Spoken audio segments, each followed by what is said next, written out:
बिस्मिल्लाहिर्रहमानिर्रहीम। नाज़रीन, मैं हूँ आपका मेज़बान फैसल गुलजार, प्रोग्राम आवाम की अदालत के साथ। और आज हमारे साथ सदर चैम्बर ऑफ कॉमर्स चौधरी गुलाम मुर्तज़ा साहब मौजूद हैं। उनसे बात करेंगे कि जो मौजूदा टैक्सेस के हवाले से वो क्या कहेंगे और इंडस्ट्री है जो वो अब किस जो है वो स्टेज पर है।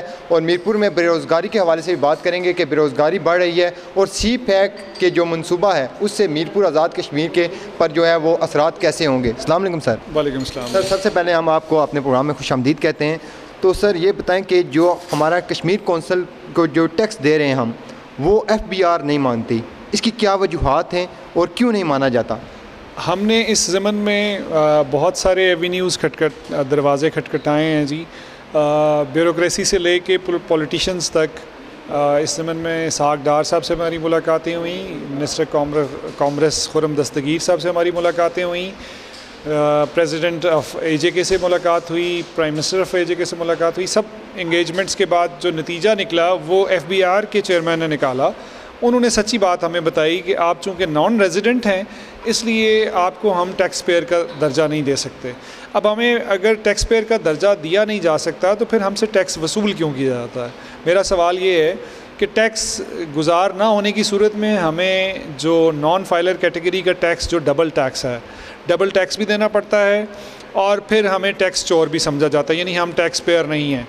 तो जब हम टैक्स पेयर नहीं हैं तो फिर हमसे टैक्स लिया क्यों जाता है?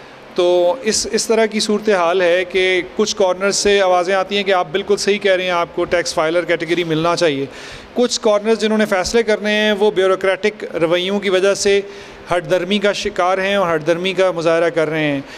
जो करंट FBR चेयरमैन हैं, मैं उनकी बात नहीं कर रहा, ये उससे पहले वाले चेयरमैन जो थे वहाँ पे सीट पे मौजूद, मैं नाम नहीं लेना चाहता, लेकिन उन्होंने हमें ये कैटेगोरिकली कहा कि चूँकि आप नॉन रेजिडेंट हैं और इस मुल्क के शहरी नहीं हैं तो हम आपको कैसे एक्टिव टैक्स पे लिस्ट पे ला सकते हैं। सर, गिलगित बल्तिस्तान भी तो इसी तरह ही है, जिसका मुतनाज़ा इलाका कहा जा रहा है कि आज़ाद कश्मीर मुतनाज़ा इलाका है। इसी तरह गिलगित बल्तिस्तान है जो वहाँ पे इस टैक्स का नफाज होता है। मैं ये पॉइंट आपके मीडिया के हवाले से बताना चाहता हूँ कि गिलगित बल्तिस्तान और हमारी जियोग्राफिकल सिचुएशन बिल्कुल सेम है। वहाँ पे किसी किस्म का कोई टैक्स नहीं है, इवन जो कस्टम ड्यूटीज़ हैं वो नहीं है। वहाँ पे NCP रजिस्टर्ड प्लेट्स के साथ गाड़ियाँ घूमती हैं और वहाँ की उन्होंने उनको एक्नॉलेज किया, रजिस्टर कर लिया गाड़ियों को, और वहाँ पे वो गाड़ियाँ जो नॉन कस्टम पेड गाड़ियाँ हैं वो सब की सब इवन कस्टम ड्यूटी नहीं है। और हमारे यहाँ सूरत हाल ये है कि हमें सारे कस्टम ड्यूटीज़ भी देनी हैं और पाकिस्तान में जो शहरी मौजूद हैं, जो टैक्स पेयर्स हैं, उनसे ज़्यादा देनी है।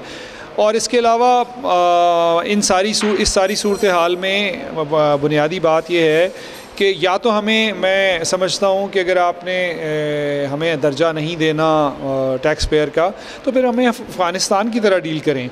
हमारे पास उस तरह से वो स्टेटस होना चाहिए कि जो टैक्स है, टैक्सेस हमारे लोकल होने चाहिए और अगर कोई टैक्सेस अवेलेबल हों। फेडरल गवर्नमेंट के टैक्सेस हम पे एप्लीकेबल भी नहीं होने चाहिए। फिर अब इस सूरत में ये है कि हमें जब फ़ायदे की बात आती है तो हमें अफ़गानिस्तान से भी पीछे समझा जाता है, जब कोई टैक्स देने की बात आती है तो हमें पाकिस्तान से भी ज़्यादा टैक्सेस लगाए जाते हैं।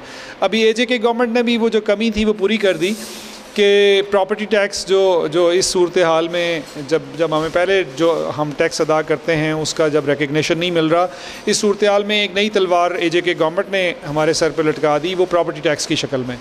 तो ये सारी सूरत हाल जो है, इसमें बिज़नेस कम्युनिटी के पास एहतजाज के अलावा कोई रास्ता नहीं निकलता। लेकिन हम उसमें भी बाइज़्ज़त तरीके से, पहले जैसे मैंने आज के आपके प्रेस ब्रीफिंग में भी ज़िक्र किया कि हम पहले ये सारी सिचुएशन जो टैक्सेस के हवाले से है, गवर्नमेंट ऑफ AJK की रवैयों की वजह से है, गवर्नमेंट ऑफ पाकिस्तान के रवैयों की वजह से, ये सारी सूरत हाल एक वाइट पेपर की शक्ल में हम तमाम एवेन्यूज़ पे एक दफ़ा दोबारा भिजवाएंगे।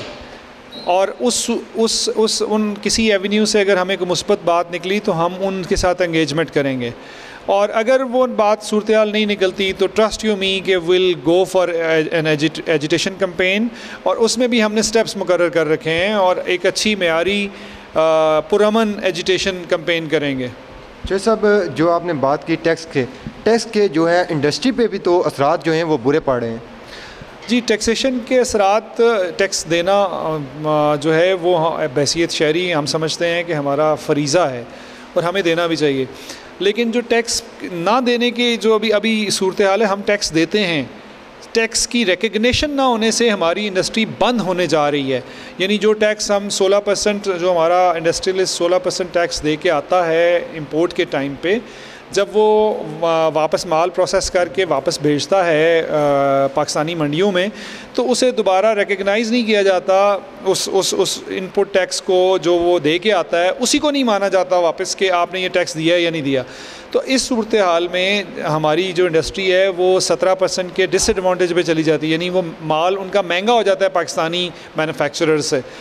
तो इस तरह उनको अपना माल बेच नहीं पाएंगे वो पाकिस्तानी मंडियों में, तो आहिस्ता आहिस्ता वो कम मार्केट से कंपटीशन की वजह से आउट हो जाएंगे और इंडस्ट्री बंद हो जाएगी।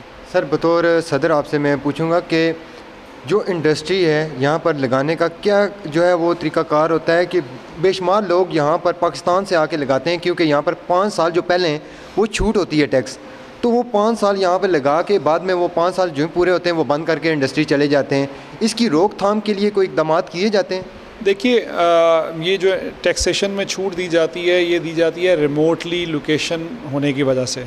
रिमोट लोकेशन होने की वजह से हमारी जो एरिया है जोग्राफिकली रिमोटली लोकेटेड है, यहाँ पे इन्वेस्टमेंट को इनकरेज करने के लिए ये छूट दी जाती है।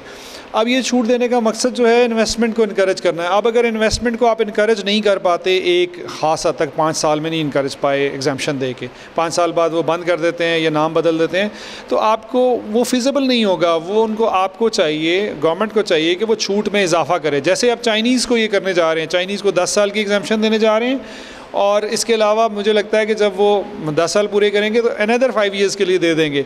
तो आपने इन्वेस्टर को इनकरेज करने के लिए जितनी मैक्सिमम छूट पॉसिबल है वो देनी है, तो वो आएगा।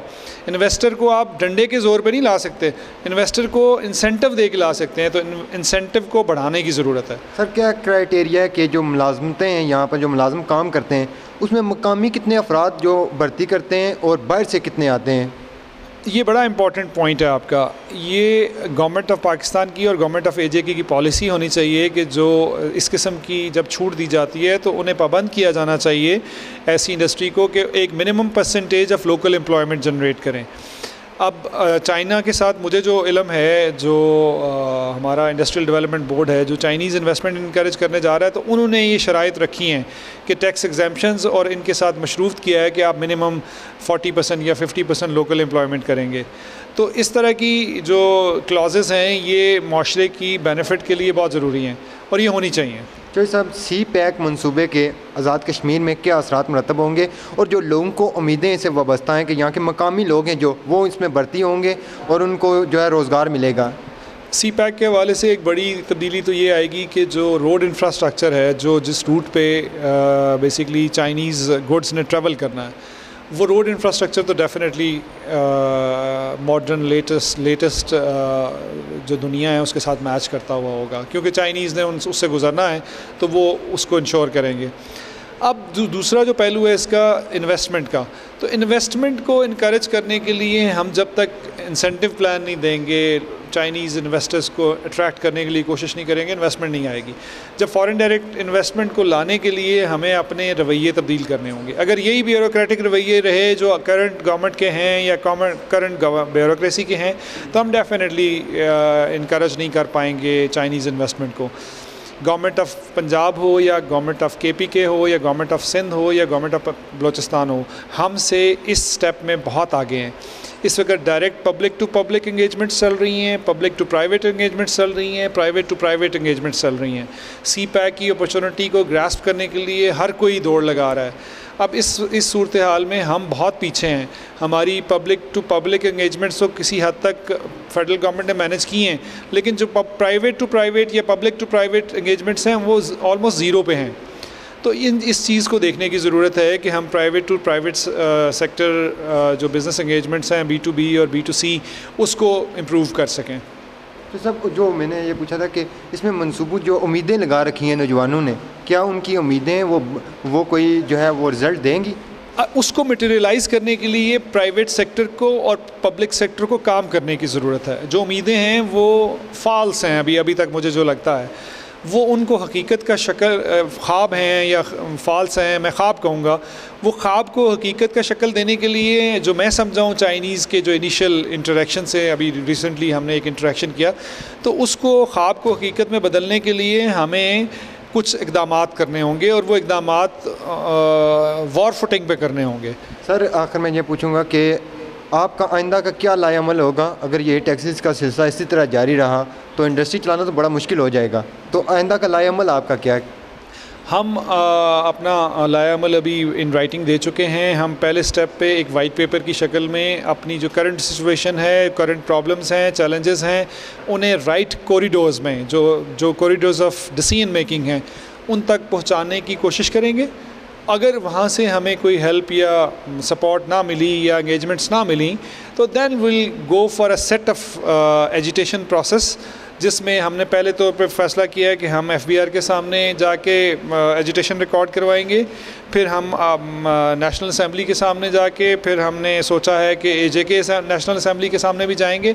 हमें जो भी करना बन पड़ा हम करेंगे, लेकिन उस सारे में हमारे से कोई तवक्को ना रखे कि हम एहतजाज जो है वो सियासी तहरीक की तरह करेंगे। कारोबारी कम्युनिटी का एहतजाज जो है वो एहतजाज भी बड़ा सोबर और डिसेंट होगा, तो उसमें इंशाल्लाह हम उसको मद्देनज़र रखेंगे और अच्छा एहतजाज रिकॉर्ड करवाएंगे और अपना पॉइंट ऑफ व्यू किसी भी तरीके से पहुंचाने की कोशिश करेंगे राइट कॉरिडोर्स पर। बिल्कुल जी नाज़रीन, आज हमारे साथ सदर चैम्बर ऑफ कॉमर्स चौधरी गुलाम मुर्तज़ा साहब मौजूद थे। इनका भी यही कहना है कि अगर हमारे टैक्सेस के जो मामलात हैं वो यकसू ना हुए तो हम पुरअमन एहतजाज करेंगे, और पुरअमन एहतजाज जब होगा तो इससे, अगर इससे पहले इनके टैक्सेस के मामलात हल नहीं होते तो इससे कोई शक नहीं है कि इंडस्ट्री पे इसके बहुत बुरे असरात भी मुरतब हो सकते हैं। इसी के साथ अपने मेज़बान फैसल गुलजार को प्रोग्राम आवाम की अदालत के साथ इजाज़त दीजिए। अल्लाह आपका हामी और नासर।